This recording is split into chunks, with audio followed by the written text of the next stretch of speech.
Hey, what's going on, everybody? Welcome to another edition of the Movie Phantom's Horror Review. You guys know me, Movie Phantom here. And yeah, episode 10. Not bad, not too shabby. Didn't think I'd make it this far, to be honest with you. So yes, I want to thank everybody out there who has stuck with me thus far. Thank you. And yeah, we got two more movies for you tonight. First up, we got The Abominable Mr. Phibes. Sorry, Dr. Phibes. Man, fucking my shit up already. The Abominable Dr. Phibes. And abominable, that's like one of those words I can barely say, like, at all. Like, literally, I will stammer that a lot, so I don't want any hate mail on that. It's, you know. So, yeah, Abominable Dr. Phibes, and then Salem's Lot. It will be the other one. So, yeah, let's go ahead and kickstart this thing.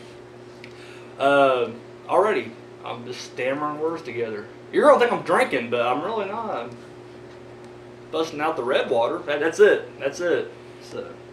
Alright, so without any further ado, let's get to the question of the week. Now, last week I asked everybody what was their favorite horror movie with sci-fi twist. And I got one response, but hey, that's all good. It's all good. Alicia, she said Resident Evil, and I gotta agree. I really like Resident Evil. I'm not saying I agree with that's not my answer, but I love the movie. I think the entire Resident Evil franchise, just good stuff. That's just all there is to it. So, yeah, big fan. Looking forward to Part 5 coming out. Can't remember the little subtitle goes with it, but, you know, fuck it. Resident Evil 5, looking forward to it. So, yes, thank you, Alicia, for the answer. Now, I'm going to kind of do things a little bit differently with the question of the week.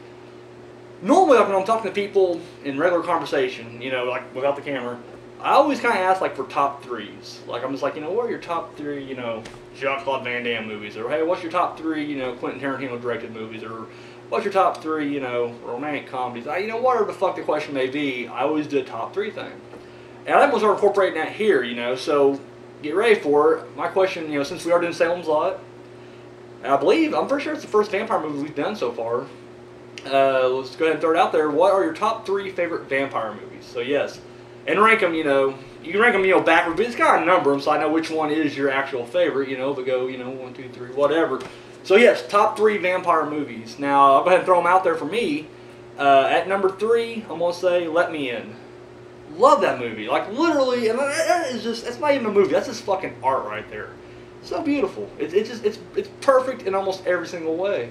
Blew me away when I first watched it. Thought it was just brilliant. You know, the acting, the story, I mean, everything about it is great. I have not seen the original, so don't crucify me there. And odds are I probably won't like it as much as this one, because this one's just so good that, I don't know, hard to top it. But it did get topped by 2 other movies. At number 2, The Lost Boys.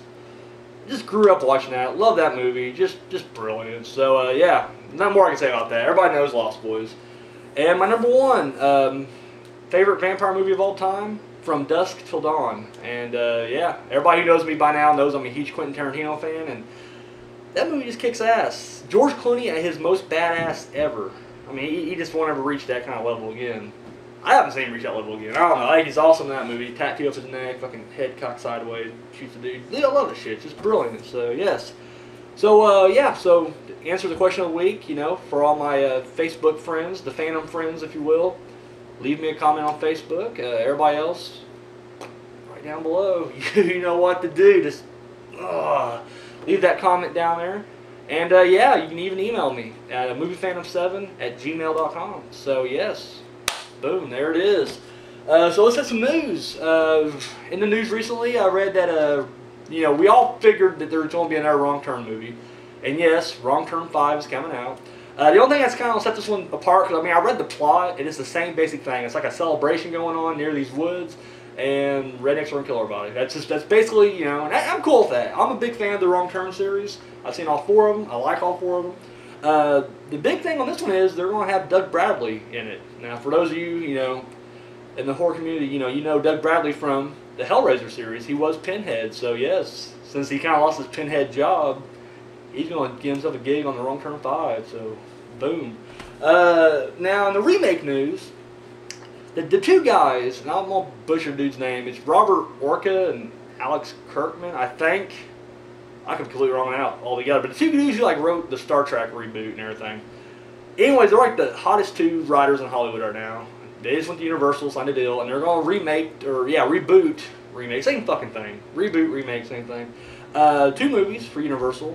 They're going to do a modern day remake of The Mummy, which I'm not gonna lie, I'm pumped about that. Like I like The Mummy. Now, people will say like the last few Mummy movies have not been horror; they're more adventure. In fact, it can even be argued that a lot of the Mummy movies out there kind of lean toward the adventure genre a little bit more. But you know, fuck it, I like it. It's good stuff. And I thought I liked the Brendan Fraser version of it.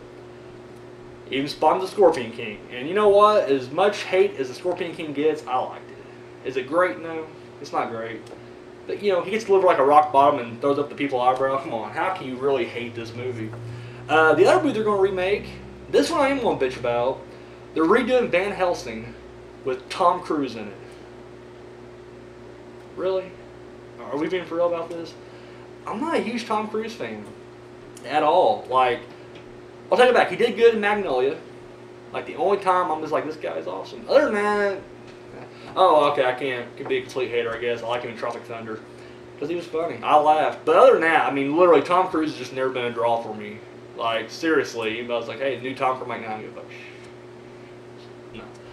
I liked the other Van Helsing movie. I thought it was really good. Hope for a sequel. Never got one. Once again, one of those movies that gets a lot of hate, and I don't quite get it. I'm like, it's just a fun ride. Like, it wasn't. I mean, I clearly wouldn't probably call it a horror movie. It's probably on that adventure list, but so what? Enjoy it. Another remake hitting out there is the Little Shop of Horrors. This will be the third version of it. The original Roger Corman, Oh, I don't know the year. Anyways, they had a cameo by Jack Nicholson. I love it because every time you see a Little Shop of Horrors, like Jack Nicholson's name is just big. It's like bigger than the actual title. They're like Jack Nicholson in Little Shop of Horrors, and he had like a 3-minute scene. Really good scene though. I'm not gonna lie. Like I love the scene, but I'm just saying, if you've never seen it, and you're like, hey, Jack Nicholson. No, he's a small role. Still a really good movie. I have yet to see like the entire '90s remake of it, around '90s. With Rick Moranis, the musical one. Nothing against it, I just hadn't had a chance. I mean, I've seen bits of it, and then something always happens, and I have to leave or whatever. So yeah, I didn't get a chance to watch it. So, but yeah, they're going to do another remake of that. So yeah. And the final little snippet of news is, okay, you guys know that they're doing an Evil Dead remake, and for fuck's sake, Diablo Cody's writing it. I fucking hate her. I mean, seriously, it's hatred. I don't hate a lot of people, but I hate her. Fuck her. And I ain't gonna lie, I'd totally bang her. But then after I get done jizzing on her face, I'm just like, you know what? I hate you so fucking much.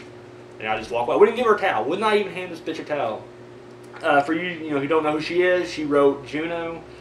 She wrote Jennifer's Body.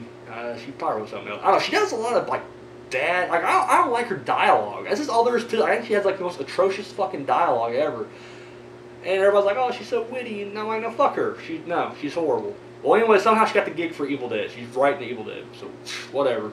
However, why I'm bringing this up is that apparently, like, the studio, I guess, decided they're going to go ahead, like, I guess, like, for the Evil Dead, like, the first one was independent. I'm not sure exactly who, I mean, it didn't really have the story completely straight when I read it.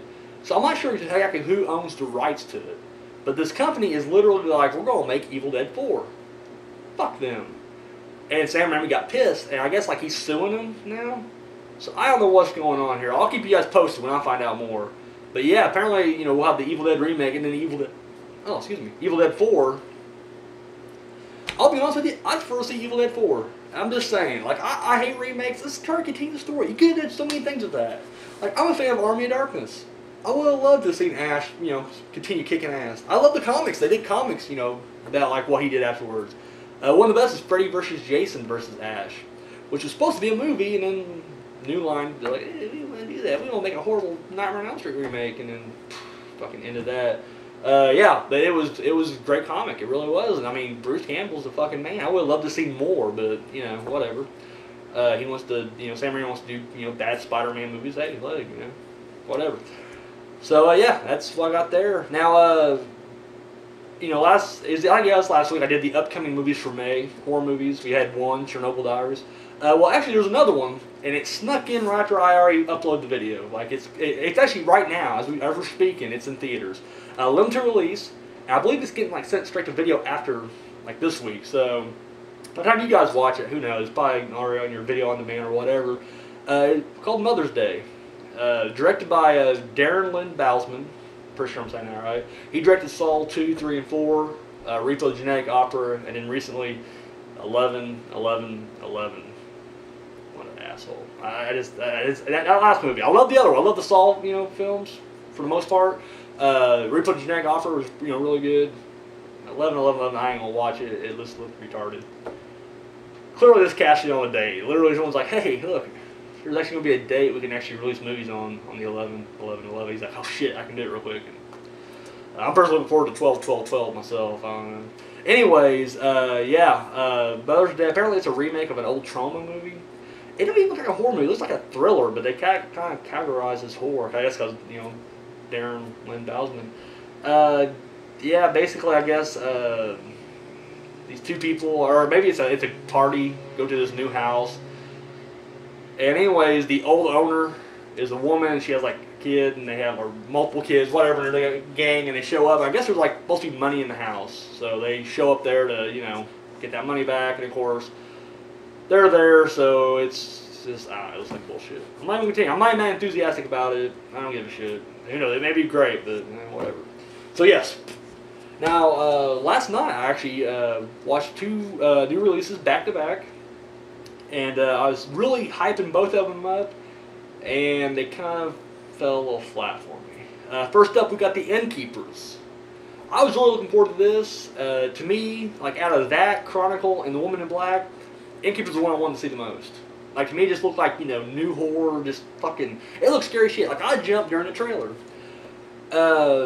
Popped it in, and the funny thing is, like, the very beginning, like, when they tell you about, the commentaries that you hear on this is not to be affiliated with, whatever, that whole segment. There's another little piece that's like the producers would like to have you turn up your volume.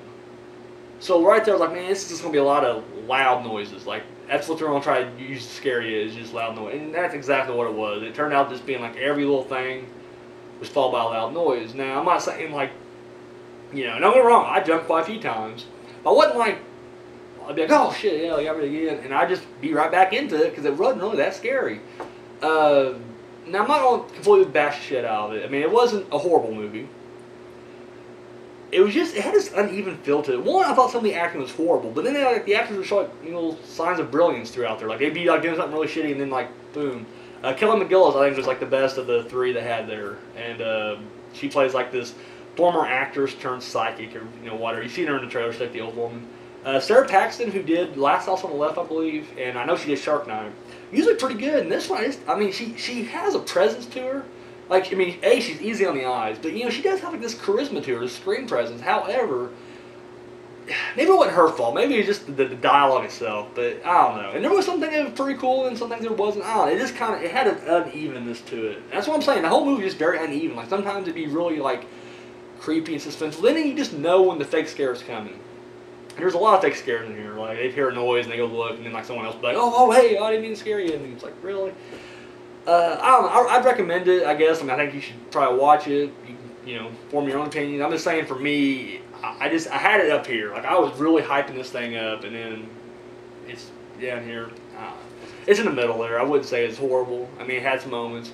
But the thing was, like, the ending scare, I won't, give this away, but it's like it's in the trailer. Like, that's all I'm saying. Like, you watch the trailer, then watch this movie, that last part, I don't know. There it is, Innkeepers.